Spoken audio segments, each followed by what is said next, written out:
मित्रों नमस्कार। मैं विश्वजीत आनंद और हमारे समीप स्थित हैं प्रिय शिष्य सौरभ। कैसे हैं सौरभ? जी बहुत अच्छे हैं सर। आज हम लोग किस विषय पर चर्चा करेंगे? आज हम लोग मुख्यतः शैव धर्म के बारे में चर्चा करेंगे, जैसा कि पहले भी करते आ रहे हैं, और आज कुछ खास बात के बारे में उनकी चर्चा करेंगे। जी, भगवान की चर्चा का वैसे तो अंत नहीं है, लेकिन हम लोग इस चर्चा को संक्षेप में करते जाएंगे। चलिए, चर्चा को आगे बढ़ाते हुए हम आज वार्ता करेंगे भगवान शिव से जुड़े हुए प्रसिद्ध मंदिरों के बारे में। तो सौरभ, प्रसिद्ध मंदिरों के बारे में आप बताएं। जी, शिव जी के हमारे देश में और बाहर भी बहुत सारे प्रसिद्ध मंदिर हैं। जी, उनमें से मैं बता रहा हूँ, जैसे कैलाश मंदिर है जी, वो महाराष्ट्र के संभाजी नगर में है, और विरूपाक्ष मंदिर है वो कर्नाटक के विजयनगर में है, और बृहदेश्वर मंदिर है जो तमिलनाडु के तंजौर में है। बहुत ही अच्छी जानकारी हमारे सौरभ ने दी। महाराष्ट्र के संभाजी नगर में कैलाश मंदिर है, गुफा संख्या 16। वहाँ 34 शैलकृत गुफाएं हैं, जिनमें जो गुफा संख्या 16 है वह कैलाश मंदिर के नाम से जाना जाता है। दूसरा, कर्नाटक के विजयनगर जिले के हम्पी नामक स्थान में विरूपाक्ष मंदिर है, और जो तीसरा सबसे बड़ा मंदिर है वह बृहदेश्वर मंदिर है। बृहदेश्वर है ना, जो कि तंजौर में है, कावेरी नदी के तट पर है। आइए उधर से हम चर्चा करते हैं। कैलाश मंदिर का निर्माता राष्ट्रकूट शासक, बृहदेश्वर मंदिर का निर्माता चोल शासक, और विरूपाक्ष मंदिर का निर्माता विजयनगर साम्राज्य के संगम वंश के शासक। तो इन वंशों के द्वारा इन प्रसिद्ध शैव मंदिरों का निर्माण किया गया है ना। तो बृहदेश्वर मंदिर, जी मुख्यतः उसी पर चर्चा करेंगे। मुख्यतः जी हमारी चर्चा का आज केंद्र बिंदु है, मुख्य विषय है। तो अब बताएं कि इसका निर्माण किसने किया? बृहदेश्वर मंदिर का निर्माण राजराजम प्रथम ने किया था। राजराज प्रथम जी, जो कि चोल वंश का शासक था, और इसका निर्माण काल माना जाता है लगभग 1003 से 1010 तक चला था। इसका 1003 ईस्वी से 1000 यह प्रारंभ हुआ और 1010 में बनकर यह निर्मित हो गया, पूर्ण हो गया। 2010 ईस्वी में इसके कितने साल पूरे हो गए? 1000 साल इसके पूरे हो गए। 1000 साल पूरे हो गए, है ना। इस मंदिर की खास विशेषता क्या है? इस मंदिर की खास विशेषता अनेक है। बहुत ही चमत्कारिक तरीके से इसको बनाया गया है, जिसको अभी तक का इंजीनियर नहीं समझ पाए हैं। जैसे कि इस मंदिर में दिन में जो है ना, इसका छाया, सूर्य का छाया भी नहीं पड़ता है, छाया जमीन पर नहीं बनता है। नहीं बनता है? अरे वाह। और रात को चंद्रमा का जो वो रोशनी होता है, उसका भी छाया नहीं बनता है धरती पर। वाह, क्या बात, क्या बात। बनाया गया। न धूप के प्रभाव से दिन में परछाई बनती है, न चंद्रमा के प्रकाश से रात को इसकी परछाई बनती है। इंजीनियरिंग का भी, यांत्रिकी का कितना अद्भुत प्रतिदर्श है यह मंदिर, जो दांतों तले उंगली दबाने पर मजबूर कर देती है हम सबों को।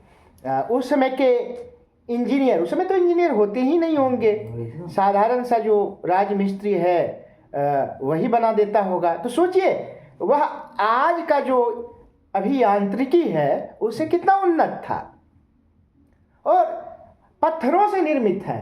किन पत्थरों से निर्मित है सौरभ?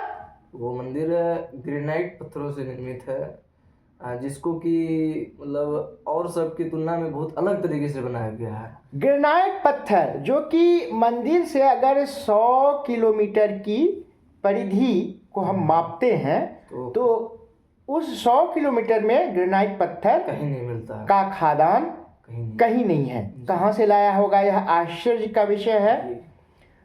मुख्य रूप से 3 चीज हमारा सौरभ हमें बताएगा। संपूर्ण मंदिर में कितना टन ग्रेनाइट पत्थर का उपयोग हुआ? संपूर्ण मंदिर में 1.3 लाख टन पत्थर का 1,30,000 टन पत्थर का उपयोग हुआ है। मंदिर का जो शिखर है, 13 मंजिला जो शिखर है, उसमें कितने टन पत्थर का उपयोग हुआ है? उसमें 81 टन 81 टन अर्थात 81,000 किलो पत्थर का उपयोग हुआ है, ग्रेनाइट पत्थर का उपयोग हुआ है। वही तो आश्चर्य का विषय है। उतना ऊपर उस पाषाण खंड को कैसे ले जाया गया होगा, है ना? पहले उतना ट्रेवल करने का कोई यंत्र भी नहीं था। हाँ, ट्रेवलिंग तो अलग बात है। उन विशाल पाषाण खंडों को ऊपर कैसे उठाया गया होगा, है ना? यह आश्चर्य का विषय है।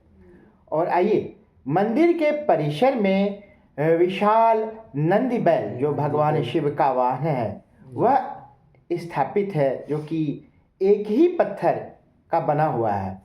उसका वजन कितना है सौरभ? उसका वजन है लगभग 20,000 kg। हाँ, अर्थात 20 टन, है ना? 20 टन ग्रेनाइट पत्थर से उसका उपयोग करके उसको बनाया गया था। और उसका वो नंदी जी जो है, शिव जी के सवारी जिसे कहते हैं, उसकी वो पत्थर से जो बना उसकी ऊंचाई लगभग 12 फीट है। 12 फीट है जी। और एक और खासियत बात यह है कि मंदिर का जो सबसे शिखर है उसके ऊपर में, वहाँ पे 12 फीट ऊंचा एक सोने का कलश भी है। सोने का कलश है, स्वर्ण कलश है। देखिए, अभी तक 12 फीट ऊंचाई का नंदी और 12 फीट ऊंचाई का स्वर्ण कलश उस विमान में है। मंदिर के शिखर को विमान कहते हैं। मंदिर निर्माण की कितनी शैलियां हैं सौरभ? मंदिर निर्माण की 3 शैलियां हैं। बताइए कौन कौन? उसमें जैसे कि द्रविड़ शैली है जी, जिससे जो शैली से यह बनाया गया है बृहदेश्वर मंदिर, वो द्रविड़ शैली से बनाया गया। बृहदेश्वर मंदिर, मीनाक्षी मंदिर, जी, ये द्रविड़ शैली से बनाया गया। दूसरा और नागर शैली है जी। और एक आता नागर शैली का मंदिर, नागर शैली का मंदिर, खजुराहो के मंदिर, खजुराहो का मंदिर, मोढेरा का सूर्य मंदिर, है ना? और तीसरा क्या होता है? और बेसर शैली। बेसर शैली है, जो दोनों ही शैलियों का क्या है? मिश्रण है, मिश्रण है। बेसर शैली का एक उदाहरण आप दे।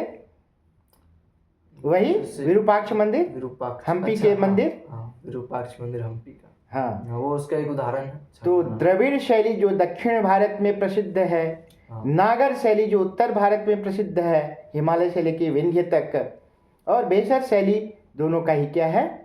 मिश्रण है। द्रविड़ शैली में एक विमान होता है, अर्थात मंदिर का शिखर होता है, और विशाल और अलंकृत प्रवेश द्वार होता है। उसे क्या कहते हैं सौरभ? विशाल अलंकृत प्रवेश द्वार होता है सर, गोपुरम। हाँ, गोपुरम कहते हैं। तो ये विशेषताएं हैं नागर शैली। नागर शैली में जो मंदिर है एक चबूतरे पर, ऊंचे चबूतरे पर बनता है, और ऊपर जाते जाते वो त्रिकोण होते जाते हैं, पतला होते जाता है, जिसे रेखा शिखर कहते हैं। और बेशक तो दोनों का मिश्रण ही है ना? तो और मंदिर के बारे में कुछ बोलेंगे आप? जी, किन देवताओं की प्रतिमाएं इसमें स्थापित हैं?